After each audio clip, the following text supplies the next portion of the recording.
آنکھ کھلتے ہی میری نظر سامنے موجود دیوار گیر گھڑی پر پڑی جو صبح کے 9 بجا رہی تھی۔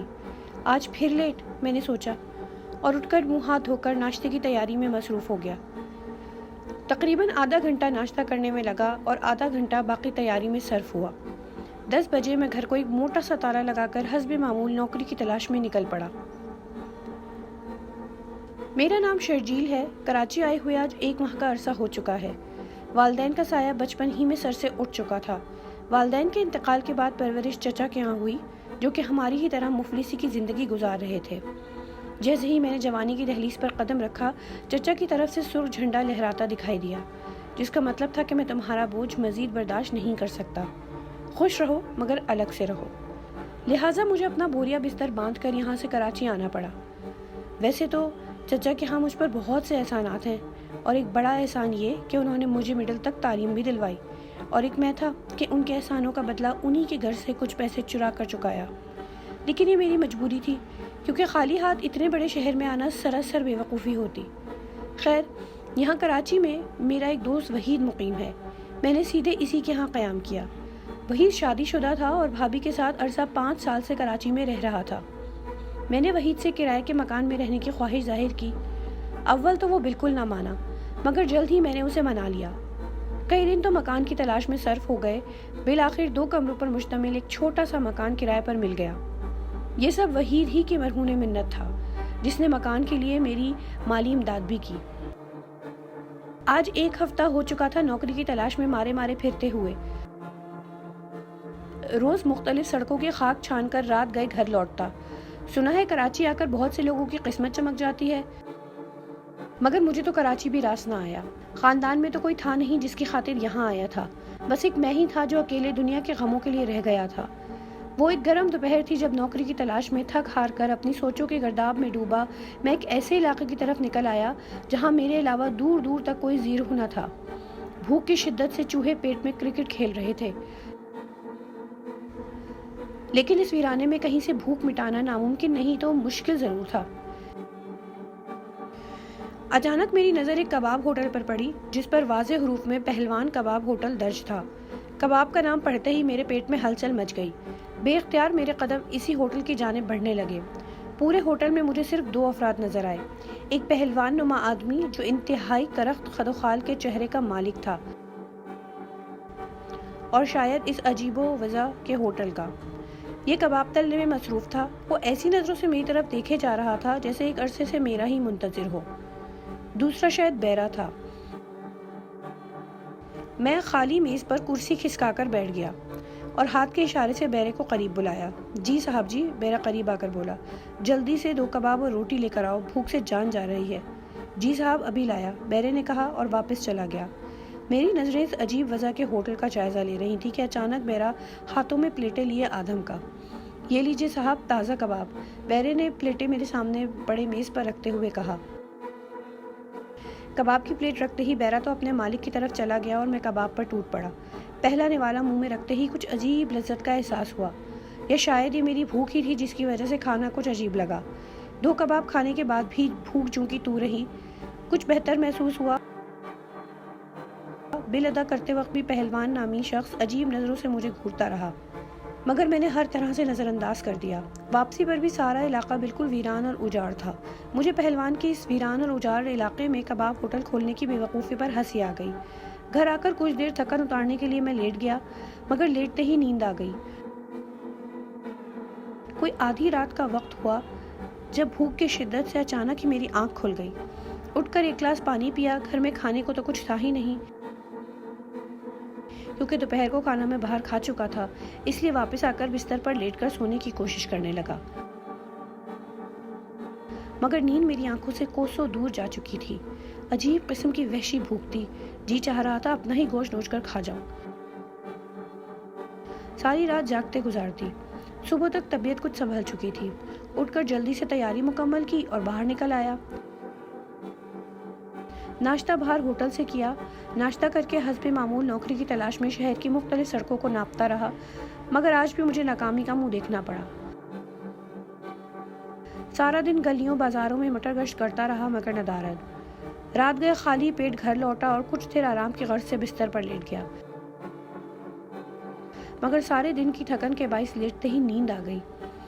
کچھ ہی دیر بعد اچانک آنکھ کھلی۔ وجہ گزشتہ رات کی ہی وحشیانہ بھوک تھی،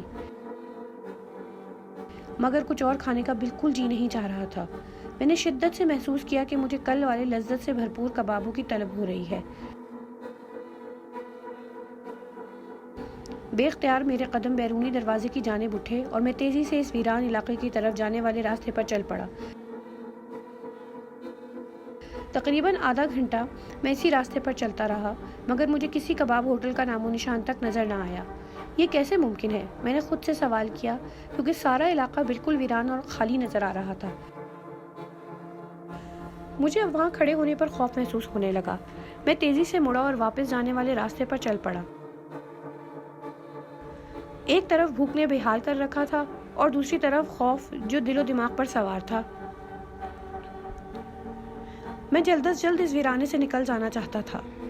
مجھ سے آگے فاصلے پر میں نے ایک راہگیر کو چلتے ہوئے دیکھا تو دل کو کچھ اطمینان ہوا۔ میں نے تیزی سے اس کی جانب قدم بڑھائے اور ذرا قریب جا کر اسے مخاطب کیا۔ ذرا سنیے۔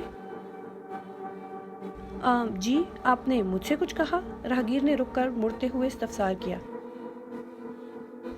آپ کے علاوہ یہاں اور کوئی موجود نہیں جس سے میں بات کرتا؟ میں نے مسکرانے کی ناکام کوشش کی۔ جی کہیے، میں آپ کی کیا خدمت کر سکتا ہوں؟ اجنبی نے استفسار کیا۔ میں نے اسے گزشتہ روز وقوع پذیر واقعے کے متعلق حرف بحرف بتا دیا اور یہ بھی بتایا کہ آج اور ابھی میں اسی راستے سے گزر کر آ رہا ہوں، لیکن راستے میں کوئی کباب ہوٹل نظر نہ آیا۔ ایک ہی دن میں بھلا پہلوان اپنے ہوٹل سمیت کہاں غائب ہو سکتا ہے؟ اگر آپ یہیں قریب میں رہتے ہیں تو ضرور آپ کو اس جگہ کے متعلق پورا علم ہوگا۔ میں نے اجنبی سے پوچھا۔ میں واقعی یہیں قریب میں رہتا ہوں، لیکن جو باتیں آپ کر رہے ہیں وہ ناقابل یقین ہیں،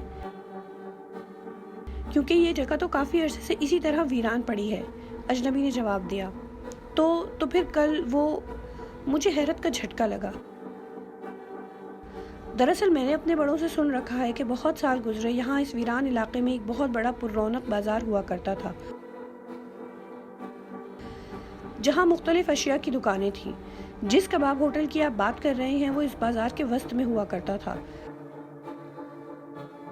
اس کا مالک پہلوان نامی ایک پراسرار شخص تھا۔ نہ جانے اس کے کباب میں کیا جادو ہوتا کہ ایک بار اس کے ہوٹل میں آنے والا بار بار ادھر ہی کا رخ کرتا۔ وہ تو کافی عرصے بعد پتہ چلا کہ پہلوان کباب میں انسانی گوشت ملاتا تھا۔ کیا انسانی گوشت؟ میں نے حیرت کے سمندر میں غوطہ زن ہوتے ہوئے کہا۔ جی ہاں، پولیس نے ایک مرتبہ آدھی رات کو پہلوان کے گھر پر چھاپا مارا تو کیا دیکھا کہ پہلوان اپنے کمرے میں بیٹھا نہایت صورت سے کسی انسانی جسم کے مختلف اعضاء کے ٹکڑے کر رہا تھا۔ پولیس سے رنگے ہاتھوں پکڑے جانے کی اسے بالکل توقع نہ تھی۔ کچھ ہی دنوں میں پولیس نے اس سے سب کچھ اگلوا لیا۔ اس کے گھر سے ایک خفیہ کنویں کا سراغ ملا جو خشک ہونے کے ساتھ ساتھ انسانی اعضاء اور ٹکڑوں سے بھرا پڑا تھا۔ اجنبی نے ساری تفصیل سناتے ہوئے کہا۔ اتنے خوفناک انکشافات پر تو میری روح کانپ اٹھی۔ تو اس پہلوان کا کیا بنا؟ میں نے ہکلاتے ہوئے سوال کیا۔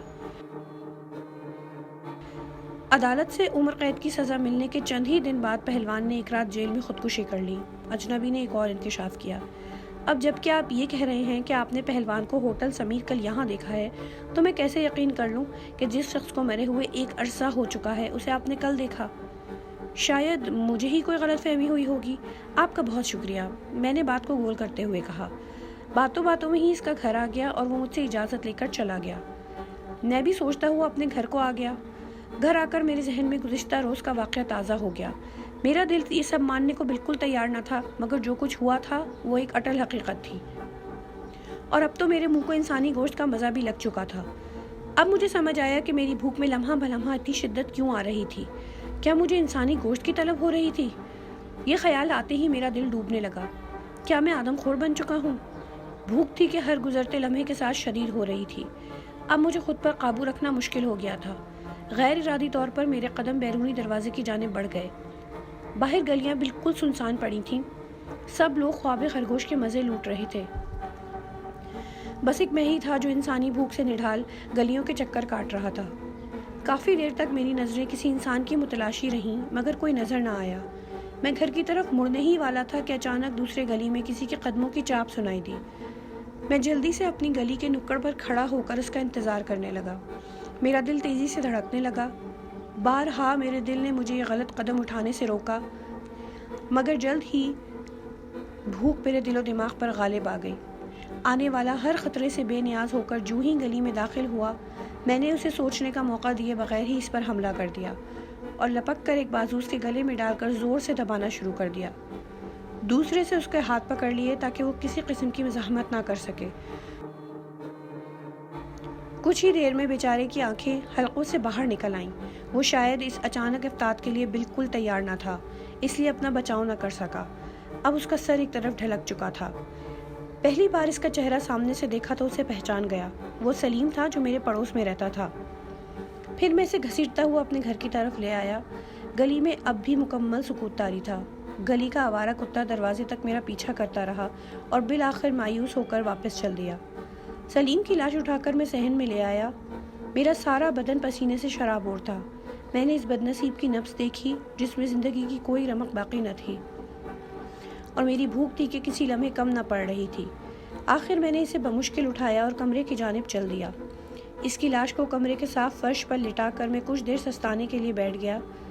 جب کچھ طبیعت سنبھلی تو اٹھ کر کچن کی طرف بڑھا۔ کچن سے واپسی پر میرے ہاتھ میں ایک تیز دھار چھری تھی۔ میں سلیم کی لاش کے قریب بیٹھا اور کسی قصائی کی طرح اس کی ران سے گوشت کا ایک بڑا ٹکڑا کاٹا اور کچن میں لا کر ایک صاف پلیٹ میں رکھ دیا۔ پھر کچن سے واپس آ کر لاش سے چند مزید گوشت کے نرم ٹکڑے کاٹ کر محفوظ کرنے کے بعد لاش کو دوسرے کمرے میں مقفل کر دیا۔ فریج تو تھا نہیں۔ اس کا ایک بہترین حل یہ نکالا کہ گوشت کو ایک صندوق میں رکھ کر صبح کے وقت اس میں برف لا کر بھر دی اور پھر اس طرح جب برف ختم ہونے لگتی تو اور لا کر ڈال دیتا۔ تازہ انسانی گوشت نے ایک عجیب فرحت بخشی۔ بھوک مٹانے کے بعد میں نے اپنا حلیہ درست کیا اور لیٹ گیا۔ وہ رات انتہائی پرسکون گزری۔ ایسی فرحت آمیز نیند مجھے پوری زندگی میں پہلے کبھی نہیں آئی تھی۔ صبح 10 بجے کے قریب میری آنکھ کھلی۔ گزشتہ شب کا واقعہ کسی فلم کی طرح میری دماغ کی اسکرین پر چلنے لگا۔ ناقابل یقین۔ اب تک میرے ساتھ جو کچھ ہو رہا تھا وہ سب ناقابل یقین ہی تو تھا۔ میں اپنے ساتھ اتنا بڑا سانحہ رونما ہونے پر اب تک اتنا کچھ تسلیم نہیں کر پا رہا تھا۔ یہ سوچ کر کہ میرے ہاتھوں ایک انسان کی زندگی چلی گئی تھی، مجھے خود سے نفرت ہونے لگی۔ میں ابھی انہی سوچوں میں غرق تھا کہ اچانک باہر دروازے پر دستک ہوئی۔ میں بے دلی سے اٹھتا ہوا دروازے کے قریب آیا اور دروازہ کھول کر دیکھا۔ سامنے میرا دوست وحید کھڑا اجازت طلب نظروں سے میری طرف دیکھ رہا تھا۔ آؤ وحید، اندر آ جاؤ، میں نے اسے راستہ دیتے ہوئے کہا۔ ارے یار، کہاں غائب رہتے ہو؟ جب بھی ملنے آؤں تو تمہارے گھر پر لگا یہ تالا میرا منہ چڑھاتا رہتا ہے، وحید نے کمرے میں داخل ہوتے ہوئے کہا۔ کیا بتاؤں وحید، تم تو سب اچھی طرح جانتے ہو کہ میں ایک بے روزگار نوجوان ہوں۔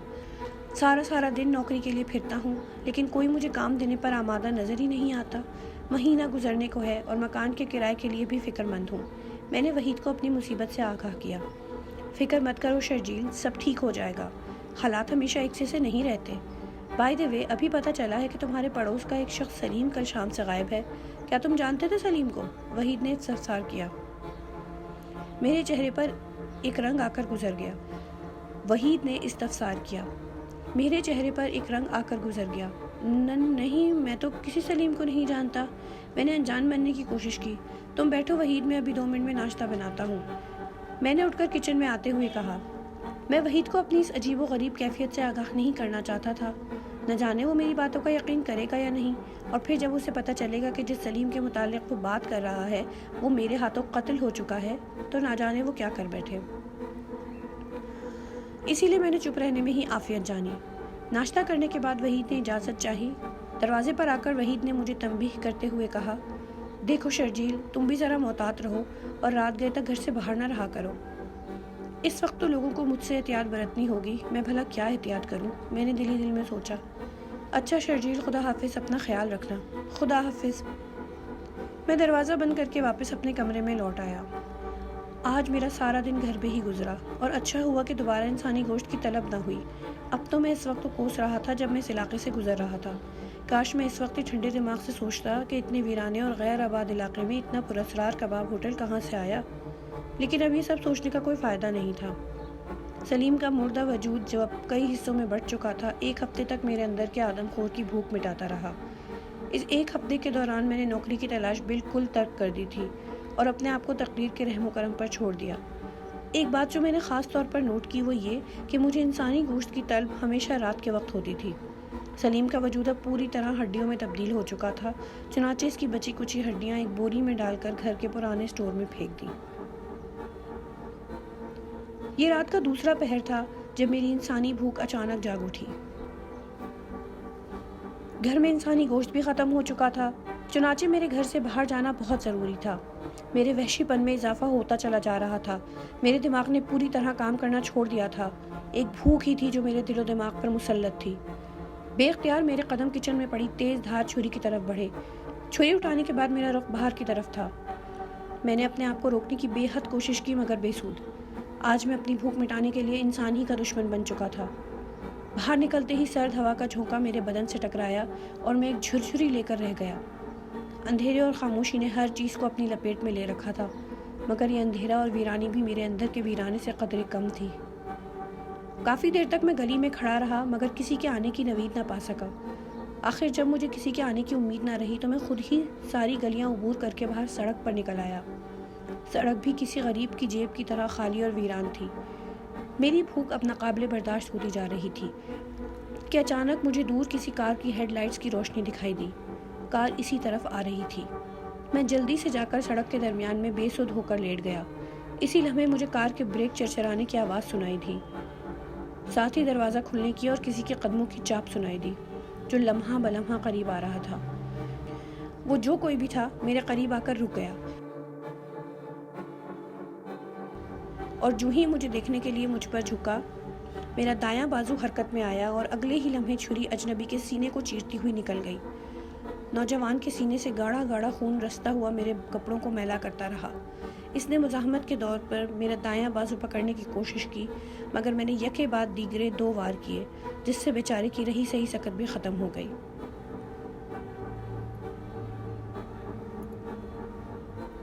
تھوڑی دیر تک میں اس کے تڑپتے وجود کو وحشیانہ نظروں سے دیکھتا رہا۔ جب اس کا جسم مکمل ساکت ہو گیا تب جا کر میں نے اس کی نبض ٹٹولی جو بالکل جواب دے چکی تھی۔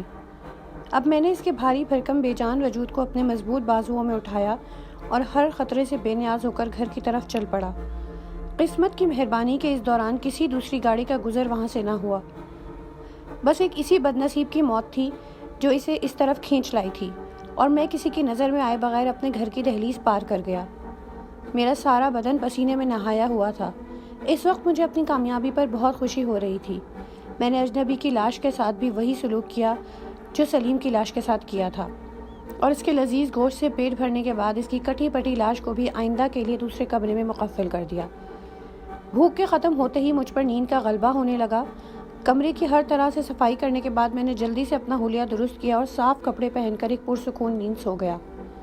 صبح میری آنکھ دروازے کی بری طرح پیٹنے سے کھلی۔ یوں لگا جیسے اگر 1 منٹ بھی اور ضائع کیا تو دروازہ پیٹنے والا اسے توڑ کر اندر آ جائے گا۔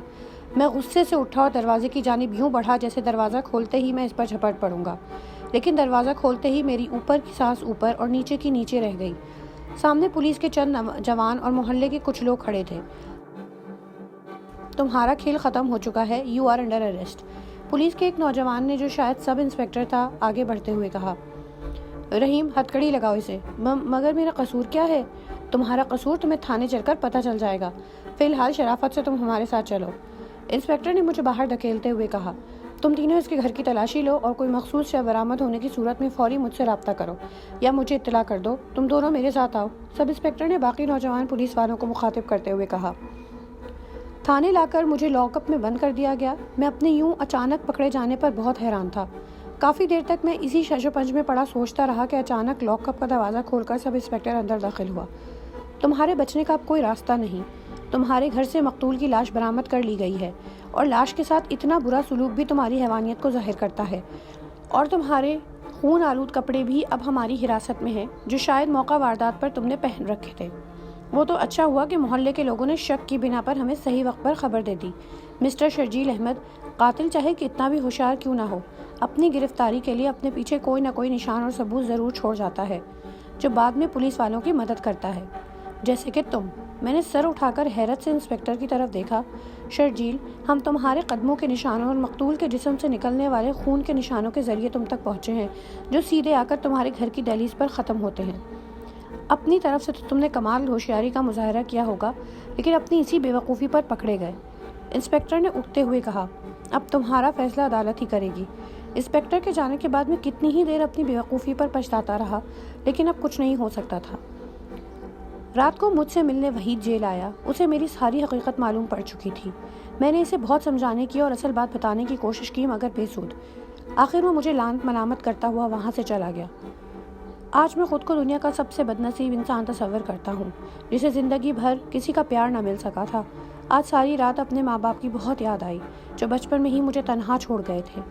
کاش وہ مجھے بھی اپنے ساتھ ہی لے جاتے، کاش۔